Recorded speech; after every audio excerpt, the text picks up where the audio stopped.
Look at this bad boy. Check it out, folks. Shout the football podcast, the official coffee mug that was a gift by Ryan Talbot. Was it Christmas last year? Yeah, 2 I years think it ago? was. Yeah, Yeah. last year. Yeah. I enjoy a lot of great cups of coffee out of this bad boy. Welcome into the show. Sorry, I was just marveling at it as we start here. This is Shout, a Buffalo football podcast brought to you by Tops Friendly Markets. You can win $1 million right now. All you have to do is head over to topsmarkets.com/redzone. That's where you can enter. Each week, Kings Hawaiian is pitting two cities sliders against each other in the ultimate showdown, and you get to help decide the winner. Vote weekly for your favorite regional slider for a chance to win all season long and earn entries toward the $1 million prize. Explore the interactive stadium to play games, get recipes, share photos, and so much more. Again, that's topsmarkets.com/redzone to enter. What's up, buddy? Hey, not too much. Ready to talk some football, some maybe a little bit of a revenge game for the Bills after dropping one early this year to the Jets. So I'm ready. Let's get into it, Mr. Parrino. We were talking about this before that we got on here. And we really dropped the ball without an emergency Von pod, an emergency Von cast, if you will. But we saved it because listen, I wanted to at the same time, sometimes the immediacy of the news, I mean, you want that instant reaction, but I also wanted to kind of gather some things over the course of the week. And we could have like sprinkled that into the preview show, but I want to do the preview here at the top. And then once we kind of get into the game, talk about it a little bit, we'll then dive into the Von Miller story and what this kind of looks like as we forecast into the future. And then we'll finish with our keys to the game and our picks as well.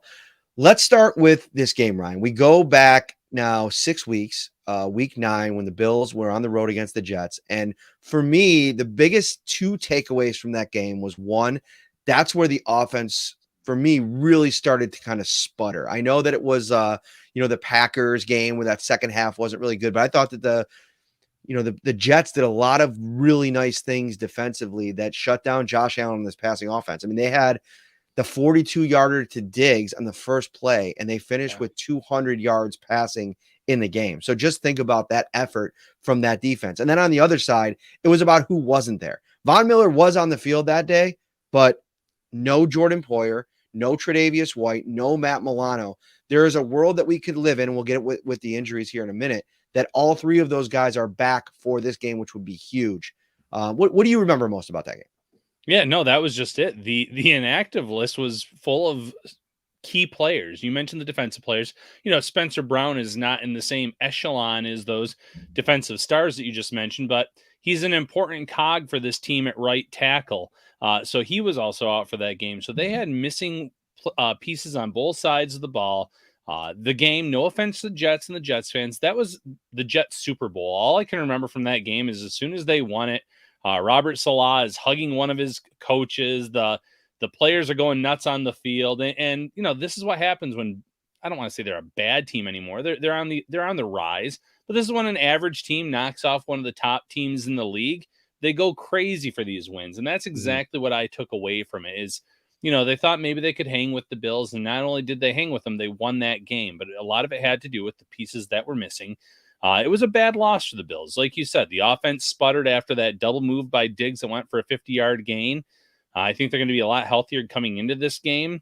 So I'd like to see how it plays out on Sunday. There's going to be a different quarterback in for the Jets. They go from Zach Wilson a few weeks ago to now Mike White, who Bills fans are very familiar with. Yeah. He struggled mightily against Buffalo last season, throwing 4 interceptions. And newsflash, not much has changed. I know he had a little splashy first week back, but I thought he was, he probably made, I went back and watched the game before we started this. I think I'd probably say 4 really good throws in that Vikings game. But there were also 4 throws that you just look at and just they're game killers. They're game wreckers for an offense. He threw 2 interceptions. He had another one that could have been picked that he threw behind Corey Davis. Another one that was tipped that just fell incomplete because 2 Vikings players ran into each other.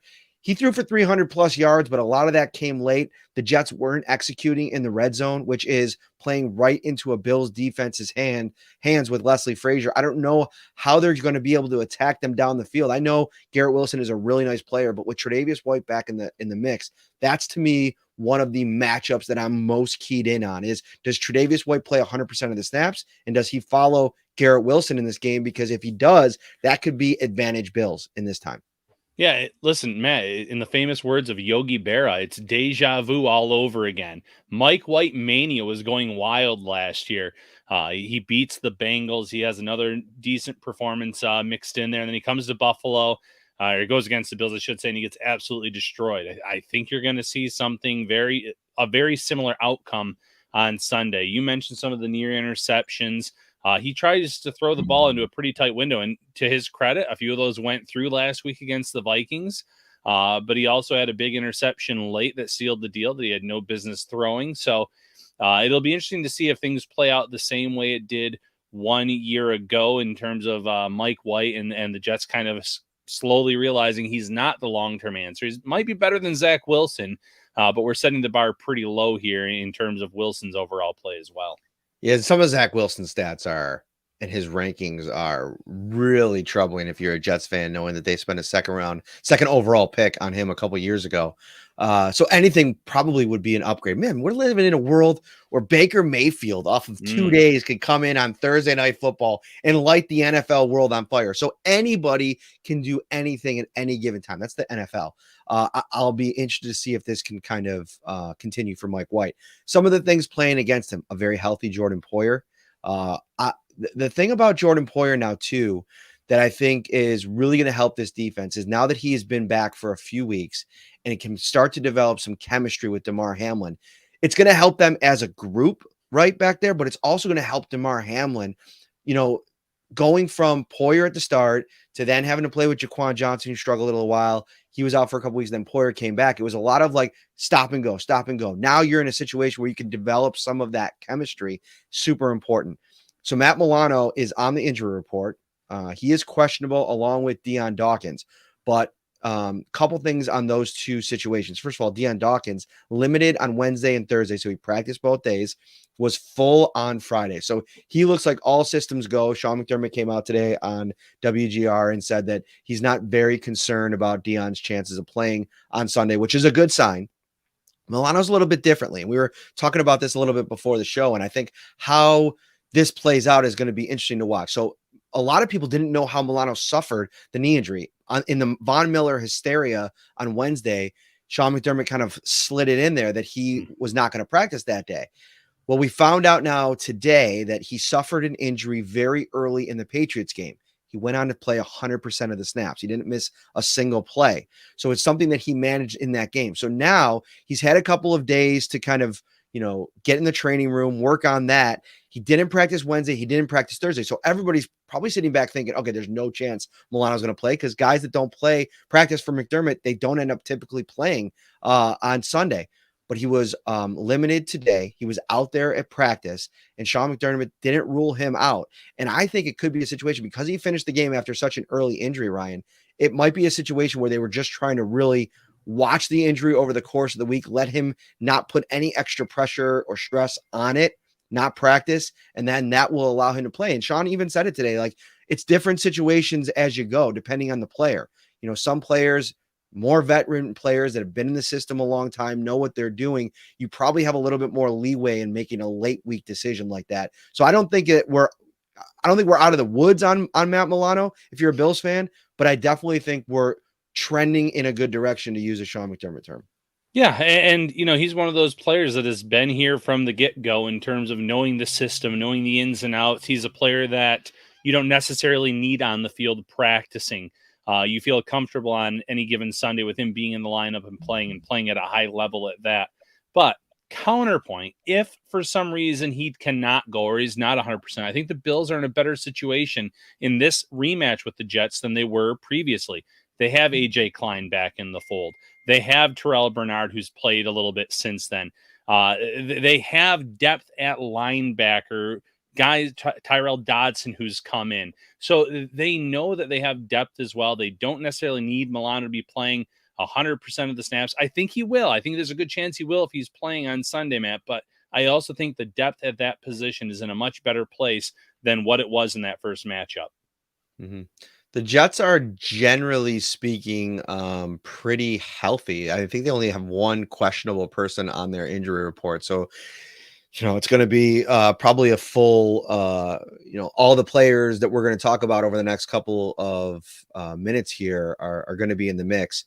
So the Bills won't have Jordan Phillips. And I'm curious what you think about how much that will affect things on the defensive line. Daquan Jones has played a massive role. Obviously, I feel like in the middle, Ed Oliver would hurt if he was missing in a game. But I almost feel like we've reached a point of the season, we've seen enough that Daquan Jones almost feels like more irreplaceable if he were to go out for any stretch of time, just because of all the different things they ask him to do. I almost feel like you can generate some of what Oliver does, not at the same level, but what you ask him to do with other guys. Even a guy like CJ Brewer, who they just signed off the practice squad, you could simulate some of that. But Daquan Jones, it's been impressive to me to learn about how much he's had an impact in the film room with some of the younger guys, even the edge rushers like Boogie Basham, AJ Epinesa, and then Shaq Lawson, a guy who's been in the league for 6 years. He's talked about how much and raved about how much he's learned from the guy. So they're in a situation where Jordan Phillips would have probably been helpful in this game, but they won't have him. Yeah, I'm not too worried about it. And, first and foremost, think about how many players the Bills have had to call up at times this year at defensive tackle. There was Brandon Bryant for a few games. There's Eli Anku. They've already had to go to the practice squad, bring guys up this year, and they fared pretty well no matter who it was that was being called up to action. And as much as I like Jordan Phillips, he still hasn't looked the same to me as he did early in the season before he suffered that hamstring injury. Now, totally different injury that he's dealing with now. As long as they still have Daquan Jones, as long as they still have Ed Oliver, Tim Settle, I like that top three a lot. I'm not too concerned about who that next man up is after it. Now, obviously, it'd be nice to have Jordan Phillips, but I still think they have a really strong top three. They have some other options, like you mentioned, some of the names, CJ Brewer. They have some bodies I think can come in and contribute right out of the gate if they need a few snaps here or there. It's actually the player that was ruled out on the other side of the ball that I'm a little bit more concerned about, Matt. Reggie Gilliam. Yeah, I mean, I think that could have a real impact on their run game. I think that's a great point. They've gotten it going over the last couple of weeks. James Cook, Devin Singletary came last week over 5 yards a carry for Cook, over 6 the week before. And not having Reggie Gilliam, I think, not only limits them in the run game, Ryan, to your point, not that you made that point, but to your point that they'll miss him. And that's probably one of the areas they'll miss him the most, but also in like where they line him up and the versatility of him in their scheme, not having that, available to you. I think they can replicate some of it with Quentin Morris. And this could be maybe an opportunity for him. If you go back to training camp, I believe it was training camp, maybe in the preseason there, they did a little bit of that with Quentin Morris when Reggie Gilliam was out. And that might be something that, with Dawson Knox playing as much as he has, depending on the numbers, maybe you activate Morris, Sweeney, and Knox in this game and allow Quentin Morris to play more of that fullback role, as he hasn't had really much of a role as a tight end. So yeah, that's definitely something to keep an eye on, and how Ken Dorsey makes adjustments based on that. Yeah, I'm interested to see that as well. Listen, this run game was really starting to come along here. We're coming off of James Cook's best performance as a pro. Now, mind you, only 60-some yards of it was on the ground. He had over 100 total yards. But we've seen Devin Singletary running the ball well, Cook running with more confidence. So without Gilliam out there, I want to see, can they replicate that success against a really good Jets defensive front? So that'll be a big challenge for this team. Protecting Josh Allen will be a big challenge for this team, even if Dion Dawkins is back in the fold, which you and I both anticipate. That is the one real strength of this Jets defense, is especially up front. Quinnen is having an outstanding all-pro type of season for the Jets up front. So I really think that it's going to come down to the trenches, so to speak, offensive line versus defensive line. And Gilliam played a little bit of a role in terms of that additional blocker for the run game. So how Ken Dorsey replicates this offense, or how they replace him, is going to be something to watch on Sunday. I want to talk about more of this Jets defense, because to me, that's the path to victory for New York on the road in this game. It's not necessarily this offense, although they did pretty well last week against the Vikings, 486 total net yards. They couldn't execute in the red zone. They were really crappy on third down, 3 for 16 in that game. And they finished in the red zone. They reached 6 times. They only managed 1 touchdown. And even that was difficult. So I think that this offense on the road, I know they did it in Minnesota, but with the elements and some of the questionable throws that you saw from Mike White, I think they're going to struggle at times. Where I think the Jets can stay in this game is if the Bills play like they did in Week 9 and turn the ball over. Those 2 turnovers, Ryan, were the difference in the game. And one of the key matchups is Sauce Gardner, the rookie, on Stephon Diggs. And listen, Sauce Gardner I don't know if he necessarily was super loud, but I felt like the performance in that game, like there was a lot of reverberation about that. There wasn't a lot of one-on-one against Stephon Diggs. I'm curious to see if Stephon Diggs he doesn't tend to talk a lot of smack, but I wonder if he's going to try to entice Sauce Gardner to maybe come on him a little bit more one-on-one, as opposed to DJ Reed, who I thought did a good job in that first matchup when he was defending Stephon Diggs. And honestly, those 2 guys together have been really good. But I think Stephon Diggs is going to try to maybe get a little bit more of that action, that Sauce action this time around, and see how that plays out for the Bills. Yeah, I could see that happening. Maybe bait him out like he did with Jair Alexander ahead of that game against the Packers in terms of the trash talk pregame. That could certainly be something to watch. And Sauce Gardner, he got beat on the double move early in the game. Wasn't on Diggs much after that. To his credit, he ended with an interception it was a miscommunication, I would assume, because there was literally no Bill in the vicinity of that Allen throw that Gardner came up with. Allen's made some better decision-making in the past few weeks than what we saw in that game. He's been taking what the defenses are giving him. If the Jets are giving those little short passes, is he going to take them? Is he going to try to hit the big play? It's going to come down to the decision-making process of Josh Allen protecting that football and knowing that they have the more talented roster. And this is a game that they have to win, obviously, to stay atop the AFC. But each of these AFC East matchups these next few weeks are huge after starting 0-2 in the division. They're 1-2 now after last week, but they have to keep that momentum going for multiple reasons, but obviously first and foremost, winning the division this season. Where do you want to go next, Mr. Talbot? Reading some of the comments here, going through some of the things. Yeah. And that's one of the things that somebody mentioned it at the top. Our good buddy, I always see him in the spaces, Whittle2K over on Twitter. He's always active in the Twitter spaces. He asked at the beginning, is this live with the head blown explosion? Because it's like, sometimes just catching it live is a different experience. So we want to involve you. Where do you want to take the conversation? Let us know. Yeah, I see Alex Barber has a good question, and it's away from the Jets game a little bit, but big picture without Von Miller, can the Bills still win the Super Bowl? In my opinion, yes. It obviously stings not having Von Miller out there if you're the Bills. He was the big investment this offseason to get them over the hump in big moments, especially in that Chiefs game. He came up with those plays for Buffalo's defense, but you go back last year, and I know the 13 seconds, I get how it ended, but the Bills had that game against the Chiefs, technically won late in that game in terms of how they performed. They went toe-to-toe with Kansas City. And, oh, by the way, that was without Trey White, who they're going to have back out there come playoff time. They have him now. He's getting better and better each week in terms of the amount of snaps that he's playing. He's looking more and more like his old self. So, yes, one man does not make a team unless that one man's name is Josh Allen, because without Josh Allen, all of it kind of goes away in a big-time fashion, the Super Bowl odds. But Von Miller, it's not the end of the season for Buffalo without him. It's a blow. It's a significant blow. But everything that they want is still in front of them. They're still the number 1 seed in the AFC as of right now. So I still think that there could be a Super Bowl parade in Western New York come February of 2023. We have the train. Yeah, and so we might as well cover the Von Miller stuff now while we're there.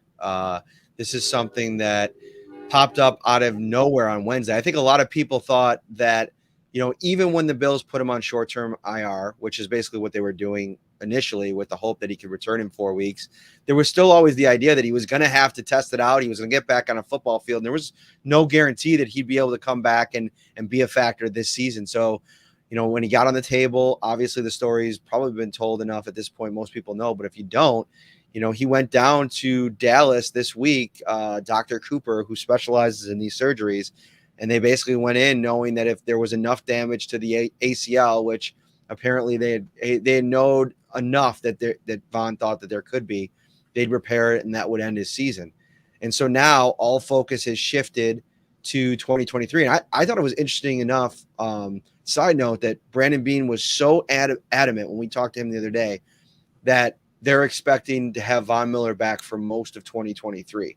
And you get to thinking about, some of the recent examples of this. And obviously Trey White's took a long time, right? But what he does on the football field and what a defensive end does on the football field are completely different things, right? Everything that Von Miller would be doing, of course, you're cutting and you're spinning and you're doing all kinds of things, but you don't have to backpedal. So I think there's like a little bit of a difference there, but he's done it before. He's very confident that he can make his way back.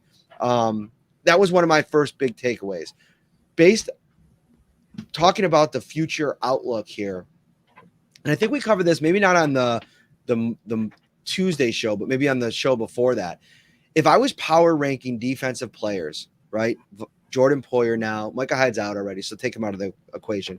Jordan Poyer, Tre'Davious White, Tremaine Edmonds, and Matt Milano, and Von Miller. I think you can make an argument, as crazy as it sounds, that Von Miller ranks fifth on players that the Bills can least afford to lose as they kind of try to go win a Super Bowl, because all four of those other guys, nobody can replicate what they do playing 100% of the snaps. Von Miller at his peak is probably going to be playing 65, 70% of the snaps. You can find other ways to generate pressure, probably not at the same level, but I just think that there's other guys on that defensive secondary, that middle level, that if you were to lose them, it would be a little bit harder to replace it. They're not going to replace that fourth quarter magic that Von Miller has already demonstrated this season that he can bring. But I don't think it's a season killer. It just makes things harder. It takes them back to square one where they were sitting 13 seconds away last year without him. Yeah, it's the big moments that you needed from Von Miller. If you're talking overall snap count, overall play on the field, you named the players. Matt Milano, you need him out there at linebacker. Tremaine Edmonds is having the best season of his career. Jordan Poyer, Trey White, someone who wasn't out there for that playoff game. It was a completely different matchup last season between the Chiefs and the Bills when Trey White was there and when he wasn't. They really, stifled the Chiefs' offense. They slowed them down. I believe it was 38-20 in that regular season win. They were able to slow the offense down more. So having those type of players for this potential playoff rematch that you could get down the road, I still think the Bills have a legit chance to win that game. I think if they go up against the Cincinnati Bengals, the team that you and I talked about earlier this week as being a legit threat in the AFC, they could win that as well. So you obviously wanted Von Miller to be able to play in those matchups, wear the brace, hope there was no ACL damage. But that's not how things worked out. So the Bills are going to have to go without him for the remainder of this season and obviously for part of the start of the 2023 year. I mean, look at the Cincinnati Bengals, Ryan. They don't have a Von Miller. They have, they have DJ Reader. He's a really good player on the interior. Trey Hendrickson, really good player on the edge. He's probably better than anything else that the Bills have outside of Von Miller. So, I mean, he's obviously in a different category.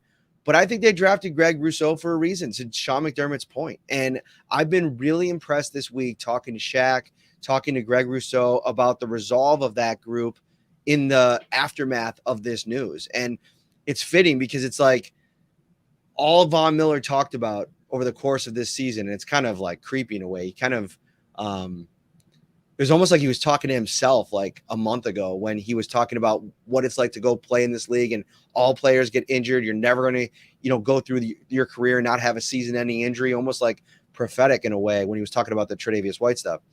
And, but I always do that. I get sidetracked. I was thinking about that, and it was crazy going back and listening to that press conference on Thursday and how he was talking through all of that, it's like you can't avoid it. You're always going to get these injuries. But Greg Rousseau, to me, is the piece that is the most important on the defensive line. I think you know pretty much at this point what you're going to get from Jones, what you're going to get from Ed Oliver, and even to a degree what you're going to get from Boogie and AJ Epinesa. I know that Leslie Frazier said he thought, or Beans that said he thought Boogie played his best game of the season last year. I didn't go back and watch that game, so nothing stood out to me enough to where I'd be comfortable saying that, but I'm sure he crushed the tape and has a really solid idea of why that was. But I think you know what you're going to get for the most part from those two guys week to week, and you hope for incremental improvements. Greg Rousseau has to take that next step. Yeah, absolutely. And when it comes to Shaq Lawson and Greg Rousseau, they're both really good at setting the table, setting the edge, stopping the run game. We've seen Rousseau step up as a pass rusher early in the season. Like you just said, though, he needs to step up, kind of replicate that early season success, especially come playoff time in those crunch moments when they need a big play. AJ Epinesa has been able to push the pocket a little bit. You know, we've talked about Boogie Basham in terms of his pass rush arsenal or lack thereof, trying to bull rush when he might not have the strength to get it done. But he's also had some positives as a run stopper, moving along the sidelines, getting quarterbacks out of bounds that way. Like you said, Brandon Beane saw something that he liked on film with Boogie Basham's latest performance. And that goes back to something we said a few episodes ago with these young players are being forced onto the field in terms of reps and snaps, and that's only going to benefit them.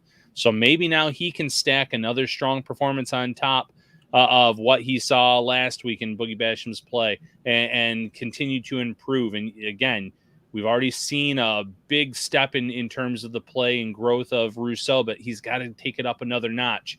The ability is there for this defensive line to make a difference. We've seen it from the interior this year, from Ed Oliver, from Daquan Jones. Tim Settle has had some nice games. Jordan Phillips early on. They still have the talent and the depth to make noise up front. And obviously we know how strong they are at linebacker, and their secondary is getting better by the day with the amount of snaps that Trey White has been playing these past few weeks. Brian Chilson over on Facebook says, with the trade deadline gone, could Bean find any decent defensive end on another team's practice squad? The practice squad pickings are going to probably be slim when it comes to edge rushers. That's not something that, you know, teams take a chance on and float guys out there. You know, you could always look at the free agent market. I mean, there might be somebody floating around that didn't sign with a team. I mean, you look at a guy like Carlos Dunlop, who had floated around for a while last year. He's made some nice plays for the Kansas City Chiefs. So I haven't looked at it. I don't know if there's any out there this year, those veteran guys that haven't maybe signed on with a team. But one idea that in a perfect world would be great and would be a fun story would be if the Texans decided, with the fact that they're completely out of it, cutting Jerry Hughes and allowing him to go kind of sign a free agent deal with the Bills, or getting claimed on waivers, or however that would end up working out. And probably actually wouldn't get claimed by the Bills, because some other team would probably claim him if they cut him. My point is that doesn't happen very often. Like, you know, even when teams are bad, I mean, he's a huge part of what they're trying to build with their culture there at this point. So it's not something that it would be great for the Bills to just kind of replug in Jerry Hughes late in the season, somebody that knows the system. But I think Shaq Lawson is the version of that. Now, what they brought him in, and it's something we've talked about on the show before, is in a lot of ways what Jerry Hughes has been. Just that reliable guy that's going to be there for as many snaps as you need. He's never going to blow you away with the sack production, but he's somebody that at times can get pressure on the quarterback. And in Hughes's case, not at times, he was one of the best, pressure generators in the NFL over the last couple of seasons. But I think that, between him, Rousseau, the two younger guys, and then the collection of talent you have on the interior, I think they're going to ride with that, Ryan. Yeah, and they almost have to. There's not usually practice squad options out there that'd be high priorities on a list of Brandon Beane to come in and make an impact. You're looking for guys that maybe you liked in the draft a year ago, 2 years ago, that you want to bring along and develop. Sometimes teams will sign veterans to their practice squad with the intent of eventually elevating them. The Bills could go to the market, like you said, or they could look and see if there are veterans on other teams' practice squads and offer them a contract. But it's just such a tough position to find an impact player this time of year. And you mentioned the whole process with anyone getting cut. They have to go through waivers. The odds of someone like Jerry Hughes, if he were to get cut, or another pass rusher, is slim to none to make it all the way down to Buffalo. because there are teams that are in the mix for a playoff hunt that would probably put in a claim. There would probably be teams just kind of playing chess, so to speak, that would put in a claim for Hughes just to keep him away from a team like the Bills. It's how it works. It's the beauty of the league. After the trade deadline, everyone has to go through waivers, even if you're, a veteran of the game. So that's just something that it's not likely to happen. What is likely to happen is everybody listening right now heading over to topsmarkets.com/Christmas bonus and get yourself started, getting stocked up for all your friends and family, because 'tis the season to save on groceries and all of your favorite holiday gifts. Christmas bonus at Tops Friendly Markets means you shop at Tops and save $10 at all your other favorite stores and restaurants. With over 25 gift cards to choose from, there's something for everyone on your list, and don't forget to treat yourself to some extra savings too. Save on great gifts like toys and games from GameStop or Toys R Us at Macy's, great family dining at Applebee's or Buffalo Wild Wings, that new big screen TV you want from Best Buy, and so much more just by shopping at Tops. Be Santa's biggest little helper with Christmas bonus from Tops. Head over to topsmarkets.com/Christmas bonus for more. All right, Ryan, keys to the game. And every time I need to make a key for around the house, whether it be, a safe in the basement, door in the house, the front door, the back door, the garage, I head over to Value Home Centers. They always got you. They're ready to go and to hook you up with any key that you need to make. And right now, if you text VALU to 80692, that signs you up for Value's text program. And you can start saving even more and receiving exclusive coupons and getting their weekly deals. Value presents our keys to the game. What do you got? Protect the football. You mentioned it earlier. Josh Allen's interceptions made all the difference in that game. That was a point where he was not playing his best football. You need him to play and protect it, not throw at these costly interceptions deep in their own end. Make sure that he's taking the wise decisions, checking it down when he needs to, not relying too much on trusting his arm in those really tight windows. If you're getting the drop-off passes to James Cook, to Dawson Knox, take those passes.